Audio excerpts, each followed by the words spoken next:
Assalamualaikum warahmatullahi wabarakatuh. Halo guys, perkenalkan saya Ivan Gatul Anfa dari Program Studi Pendidikan Ekonomi Fakultas Ekonomika dan Bisnis Universitas Negeri Surabaya. Kali ini saya akan membuat podcast yang bertemakan Pancasila sebagai padanan hidup masyarakat. Dan saya ditemani oleh narasumber yang luar biasa. Namanya Kaufiatul Insya. Dia adalah seorang mahasiswi dari pendidikan geografi. Lutfi juga mahasiswi yang aktif dalam berorganisasi, khususnya dalam bidang pengetahuan dan juga keagamaan ya. Oke, langsung saja kita sapa Kak Lutfi. Kami sama-sama. Halo Kak Lutfi, bagaimana kabarnya? Halo, baik. Bagaimana kabarnya juga Kak? Oh, alhamdulillah baik Kak. Boleh dong Kak diceritakan secara singkat bagaimana sih pengalaman Kakak selama dalam berorganisasi? Wah, yang pasti seru banget dong Kak Iva. Dalam berorganisasi, khususnya di tema pandangan kita ya, sebagai masyarakat dalam Pancasila ya.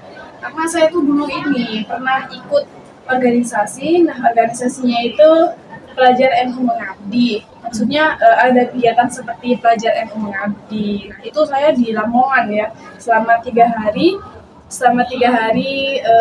mengabdi di sana. Oh, oke. Bagaimana guys? Langsung saja ya ke pertanyaannya. Baik Alfi, boleh kita langsung ke pertanyaannya? Boleh. Oke. Pertanyaannya, menurut kakak, apa itu arti Pancasila sebagai pandangan hidup masyarakat? Pandangan hidup masyarakat. Nah, perumpamanya gini Kak Iva. Kalau masyarakat ini tidak punya pedoman hidup seperti Pancasila. Karena apa? Pancasila itu kan dari lima sila itu kan sudah termaktub dalam kitab-kitab. Ada di kitab Al-Qur'an, kitab Injil, kitab Taurat dan lain sebagainya itu kan pasti ada seperti itu. Nah, itu sangat penting banget buat tuntunan masyarakat khususnya di Indonesia seperti itu. Sangat penting ya Kak ya. Lalu bagaimana sih Kak kita itu sebagai pemuda dalam mengaplikasikan nilai-nilai dalam Pancasila? Saya rasa sebagai pemuda kita bisa mewujudkan atau mengaktualisasikan nilai-nilai Pancasila itu dengan cara yang pertama adalah menghormati sesama. Di lingkungan kampus kita sebagai mahasiswa tentunya pasti beragam ya, dari suku budaya tentunya pasti masuk di kampus ini, kampus UNESA kita tercinta. Ya pastinya kan banyak keberagaman. Nah itu salah satunya adalah menghormati, menghargai semua perbedaan dari baik segi keagamaan, ras dan lain sebagainya. Begitu. Itu sikap yang paling dasar sih Kak. Yang ada di lingkungan kita sekarang sebagai seorang mahasiswi. Wow, luar biasa sekali Kak Lutfi.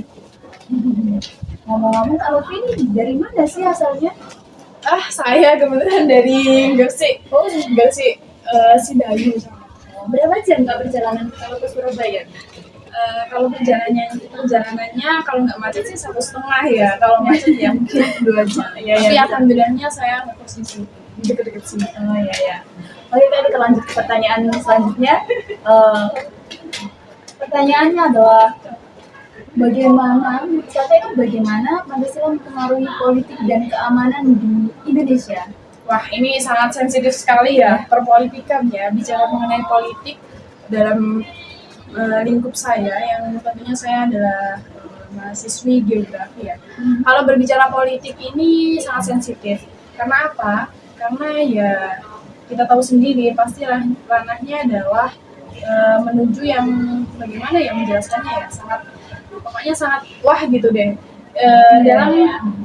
Dalam perpolitikan kita ini menurut undang-undang yang pastinya Pancasila juga ada di dalam undang-undang tersebut, pastinya sangat berpengaruh ya antara Pancasila dalam perpolitikan. Karena apa? Sifat dari undang-undang itu sendiri adalah mengatur dan juga mengikat dalam perpolitikan tersebut. Nggak bisa kalau perpolitikan itu semena-mena terhadap rakyatnya dan lain sebagainya gitu. Jadi sangat sensitif dan Pancasila sendiri itu sangat berperan penting bagi perpolitikan tersebut. Waduh, Jadi kalau berbicara tentang politik ini ada ya kak ya. Iya. Oke kak, kita lanjut ke pertanyaan berikutnya.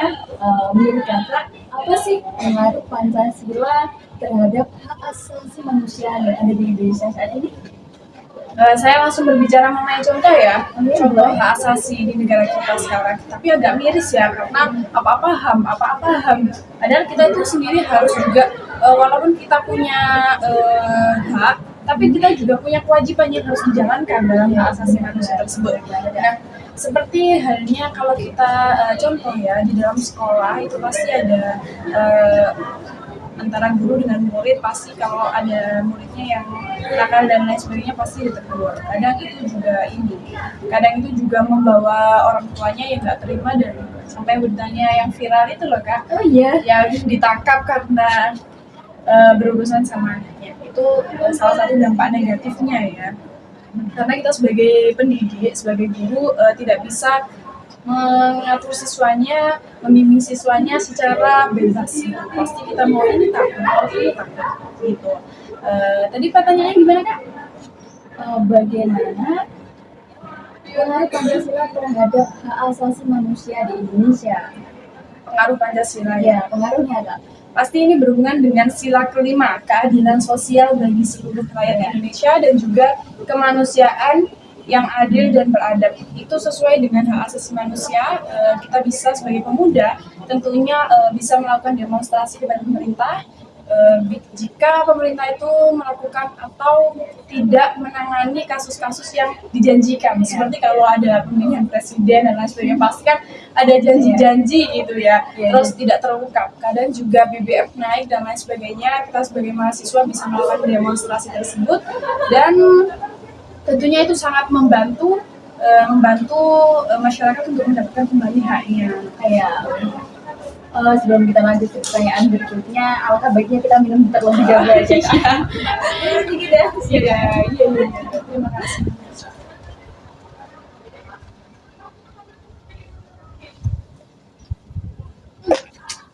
Kalau boleh tahu apa sih kegiatan Kak Lutfi hari-hari ini atau bulan-bulan ini gitu? Saya ini selain sebagai mahasiswa juga saya juga ngajar ya. Saya keren. saya ngajar di sini SMP Lab School Nesa. Di situ saya ngajar di situ. Kemudian saya juga ngelesi yang anak-anak kita untuk ya gimana lagi, kalau punya ilmu ya mungkin sebisanya harus kita amalkan ya. Oh, keren sekali, saya mandiri banget sih kalau Ya, bisa. panutan banget. Kita ngobrol santai aja ya kak ya. Iya, santai saja. Oke. Berbicara tentang Pancasila. Pancasila ini pengertiannya dan juga perannya itu sangat luas banget ya kak ya. Nah, langsung saja kita lanjut ke soalnya. Menurut kakak bagaimana sih generasi muda dapat terlibat dalam memajukan Pancasila? Atau gimana sih generasi muda itu dapat terlibat dalam peran Pancasila, peran yang terkandung dalam undang-undang Pancasila, seperti itu lah. Saya rasa kalau berbicara Pancasila pasti berbicara undang-undang, dan itu ini ya pasti mencakup kesejahteraan bagi rakyatnya. Nah, salah satu yang bisa kita lakukan ya tadi kita bisa menjadi volunteer mengenai lingkungan, pendidikan, itu bisa kita lakukan sebagai seorang mahasiswa. Atau kita juga bisa, saya punya bakat bidang ini nih, saya pengen ngelesi ya, seperti saya tadi ngelesi, atau bahkan saya pengen ngajar, saya pengen mencerdaskan anak bangsa supaya mereka bisa memajukan negara Indonesia berkembang. Gitu. Oh iya, berbicara tentang bidang, kakak ini dia lebih ke bidang apa sih kak? Misalnya masuk antara itu lebih cenderung ke bidang apa nih? Kalau boleh tahu nih ya. Ya, saya sendiri karena organisasi saya yang saya minatnya adalah di bidang pengetahuan dan juga keagamaan. Jadi saya lebih memfokuskan diri saya untuk terus bergerak dalam bidang keagamaan dan juga pengetahuan. Wow, keren sekali mengenai Kak Lutfi. Terima kasih. Oke Kak, kita masih berbicara tentang generasi muda dan juga Pancasila ya Kak. Kita kan sebagai generasi muda, banyak dari kita itu belum bisa menerapkan nilai-nilai Pancasila. Nah, Kak Lutfi ada tips nggak bagaimana cara generasi muda menerapkan nilai-nilai Pancasila dalam kehidupan mereka? Yang pertama kita harus bersikap adil tadi ya, tidak membedakan satu sama lain, terutama di lingkungan kita yang saat ini sangat luas cakupannya ya, ya dari berbagai pulau, dari berbagai kota juga kita harus bisa bersikap toleransi terhadap sesama. Kemudian simpel saja untuk mewujudkan masyarakat yang sejahtera, kita juga perlu mematuhi peraturan yang ada, baik di lingkungan sekolah, baik di jalan seperti peraturan lalu lintas, peraturan apapun yang diterapkan semaksimal mungkin, sebisa mungkin kita terapkan mungkin. Luar biasa sekali ya. Berbicara tentang toleransi dan juga peraturan-peraturan yang ada di organisasi. Nah, menurut Kakak sih apa peran Pancasila dalam kebudayaan dan agama yang ada di Indonesia? Budaya Indonesia ini kan pasti beragam ya, banyak, kita dari berapa suku, berapa provinsi, banyak sekali. Nah, untuk kita Pancasila sebagai pedoman kita agar tetap menerapkan persatuan seperti dalam sila ketiga Persatuan Indonesia. Dalam Persatuan Indonesia itu diperlukan adanya kebersamaan, toleransi tadi. Diperlukan toleransi tersebut agar tetap kita bisa menjadi negara yang satu, kesatuan. Seperti kalau kita ranahnya di ranah ibu kota sekarang ya, yang lagi hangat ya isunya ya, perdebatan mengenai IKN, ibu kota negara baru di Kalimantan. Kenapa kok di Kalimantan dan lain sebagainya, itu kan karena ini ya, karena saya rasa Kalimantan itu adalah tempat yang cocok, tempat yang tengah dari semua pulau di Indonesia, yang pasti dari Sabang sampai Merauke. Itu Kalimantan kan berada di posisi tengah, dan itu upaya supaya Indonesia itu tetap dapat menjangkau di kawasan tersebut, di kawasan pemerintahan itu tidak berpihak pada satu sisi, supaya penyebarannya juga merata keseluruhan gitu, masuk gitu. Itu kan salah satu peran pemerintah untuk membuat masyarakatnya tetap satu, kesatuan. Gitu. Baik. Bicara tentang kesatuan dan kesatuan, negara Indonesia memang beragam ya Kak ya. Memiliki banyak pulau, memiliki suku dan budaya yang beragam juga. Nah, bagaimana sih Pancasila berperan dalam menjaga persatuan dan kesatuan yang ada di Indonesia ini Kak? Peran Pancasila menjaga kesatuan dan kesatuan. Sebenarnya kalau yang pertama kita bahas mengenai sila pertama, sila ketuhanan yang Maha Esa. Pasti di sini manusia dan masyarakat dituntut untuk punya Tuhan yang Maha Esa, artinya punya satu Tuhan. Kalau nggak bertuhan maka tidak diakui oleh negara sebagai warga negara Indonesia. Masyarakat Indonesia itu tidak diakui. Kenapa? Kita Pancasilanya adalah 5 dasar yang harus wajib ditaati oleh semua masyarakat adalah ketuhanan yang Maha Esa tersebut. Jadi menurut saya kalau kita sudah berbicara mengenai ketuhanan, keagamaan, pasti saya rasa dalam agama apapun, baik Islam, Kristen, Katolik, semuanya pasti mengajarkan kita untuk berbuat hal-hal yang lebih baik, yang lebih positif untuk kedepannya. Jadi itu salah satu upaya juga buat masyarakat agar tetap bertuhan. Karena kalau tidak bertuhan, mungkin kita tidak tahu apakah ajaran yang mereka anut, apa kepercayaan yang mereka yakini tanpa adanya Tuhan, itu kita tidak tahu mengarah ke hal yang positif atau malah lebih ke negatif gitu ya. Jadi itu merupakan peran atau fungsi Pancasila, sila pertama dalam menjaga masyarakatnya tetap utuh, tetap satu. Oke, sangat luar biasa. Wow, banyak sekali ya Kak pertanyaannya dari saya. Mungkin bisa diminum lagi Kak. Iya, saya minum dulu ya. Iya. Cuacanya hari ini kan bisa panas, Panas, ya, Kak, ya. iya. Apalagi Surabaya ya ampun panasnya. Iya, saya mau minum. Boleh diminum Kak.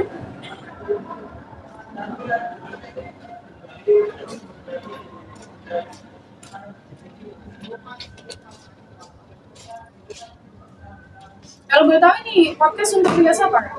Oh iya, ini untuk tugas pendidikan Pancasila dan Kewarganegaraan Mbak. Jadi disuruh tugas ini. Iya, makanya saya mengundang narasumber yang luar biasa. Iya, mahasiswa yang aktif berorganisasi, mahasiswa yang mandiri, menginspirasi dan wow, luar biasa sekali, udah cantik, mandiri. Keluar dari konteks. Ya, oke. Pengen gue nih Kak. Ngomong-ngomong, kita masuk pembahasannya dalam hidup Pancasila ya Kak ya. Apa sih Kak tantangan utama dalam menjaga relevansi Pancasila sebagai pandangan di era modern saat ini Kak? Tantangan ya. Ya. Tantangan yang cukup membahayakan adalah arus globalisasi pengetahuan itu ya. Apa teknologi digital itu ya. Kita saat ini menggunakan PC, kemudian yang lain-lain, sosial media dan lain sebagainya, itu kan juga salah satu dari perkembangan ilmu pengetahuan teknologi ya. Jadi saya rasa kalau kita sebagai mahasiswa tentunya, kalau kita tidak pandai pintar-pintar dalam menyaring informasi atau yang lain sebagainya, pasti itu akan menimbulkan salah perspektif, salah berpikir. Karena apa? Yang sebaiknya kita gini, kalau ada hoax yang muncul karena kita pakai sosial media yang langsung disebar luas tanpa cross check ulang dari berita-berita tersebut, bisa saja kita menjadi korban penipuan juga. Maraknya korban penipuan yang ingin minta pulsa dan lain sebagainya itu kan juga terjadi lewat teknologi sosial media ini ya.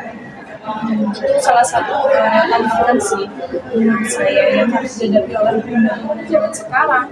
Ya tidak jauh-jauh setelah kejadian hoax itu juga ada yang namanya hacker itu kan bisa membobol semua data-data yang kita miliki. Nah, baik kalau kita punya m-banking dan lain sebagainya yang hackernya pro, yang bisa sekali membobol PIN atau kata sandi kita, data-data kita bisa dicuri, dipalsukan dan ditiru. Itu salah satu tantangan kita ya dalam menjaga persatuan dari dalam nilai-nilai Pancasila yang tadi. Nah, itu juga bisa tantangannya seperti itu. Namun juga tentunya ada juga hal positif. Dan sekarang kalau misalnya ada sesuatu kita bisa mendemonstrasikan lewat sosial media kita, itu sisi negatifnya. Misal kalau kita kurang mendapatkan perlakuan yang kurang adil, kita bisa keluar di sosial media, dan jika sosial medianya kita melesat dengan viewersnya sudah bahkan bisa jadi FYP ya, itu mungkin bisa baru didengar oleh pihak dari teman-teman sendiri, baik kepolisian dan sebagainya. Itu tantangan sekaligus ini sisi positif itu ya, karena yang kita tahu kita bisa dengan mudah berkomunikasi dan lain sebagainya juga lewat internet gitu. Tapi juga ya dampaknya juga perlu kita waspadai juga, karena sekarang ada yang namanya judi online. Dulu kalau judi nggak ketemu itu kan nggak bisa melakukan kegiatan yang terlarang tersebut ya. Kalau sekarang atas nama gini dan lain sebagainya itu permainan, tapi jatuhnya adalah judi. Nah, seperti itu bisa kita ketahui di aplikasi-aplikasi apa aja. Terus kemudian penjualan atau prostitusi online ya, kita bisa dijual. Maksudnya dalam artian kita kalau bisa mengupload foto dan juga walaupun sudah berpakaian ya, karena sekarang ada teknologi yang namanya AI bisa mengubah segalanya ya. Iya. Nah, begitu. Yang saya takutkan juga begitu, karena lewat dari teknologi-teknologi tersebut, generasi-generasi muda sekarang kebanyakan nonton YouTube ya, anak-anak kecil nonton YouTube. Nah, kalau semisal yang ditujukan untuk anak-anak, untuk pendidikan, mungkin itu masih bisa ya kita toleransi. Tapi kalau anak-anak yang sudah mulai dari remaja SMP, SMA, yang kepo tentang hal-hal yang vulgar dan lain sebagainya, itu pasti mereka ketik saja sudah muncul semua ya. Bahkan iklan-iklan pun sudah muncul tanpa tanpa kita klik itu sudah muncul iklan yang hal-hal yang tidak senonoh seperti itu. Nah, itu juga sangat merusak pemikiran generasi muda kita tentunya. Berarti perkembangan teknologi yang semakin melesat dan semakin luas justru sangat berdampak berbahaya ya Kak ya. Iya, berdampak berbahaya ada, tapi juga ada hal-hal yang positifnya. Iya. Tapi ada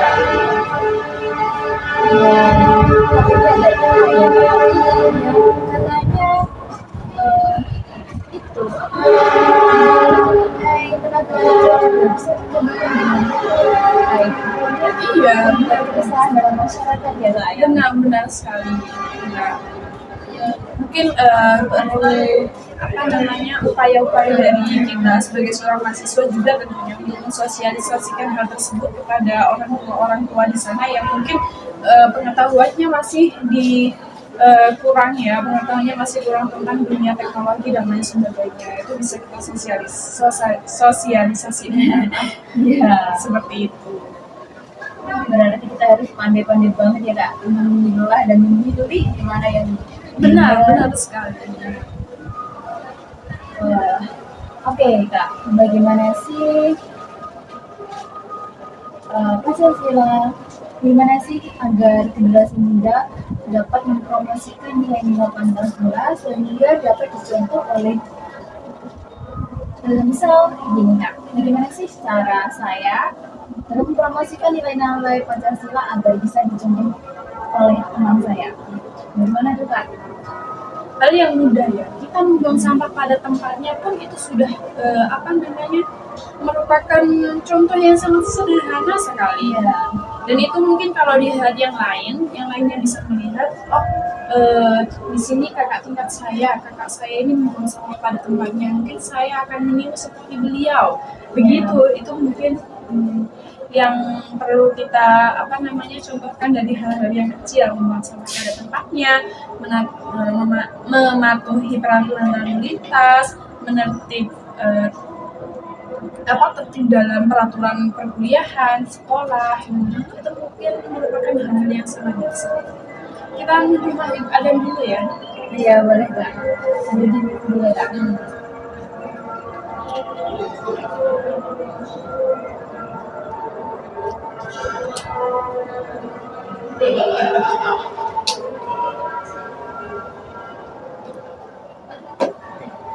Wow, tak terasa ya Kak. Waktunya sudah berjalan dengan cepat. Mudah-mudahan malam juga nih.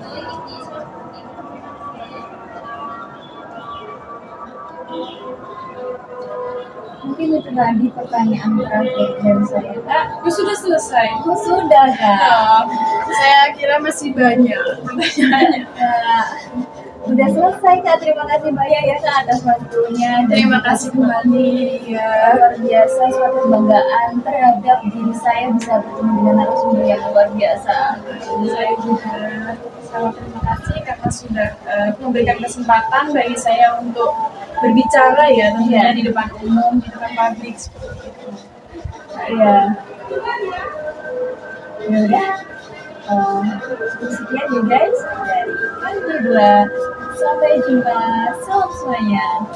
Wassalamualaikum warahmatullahi wabarakatuh.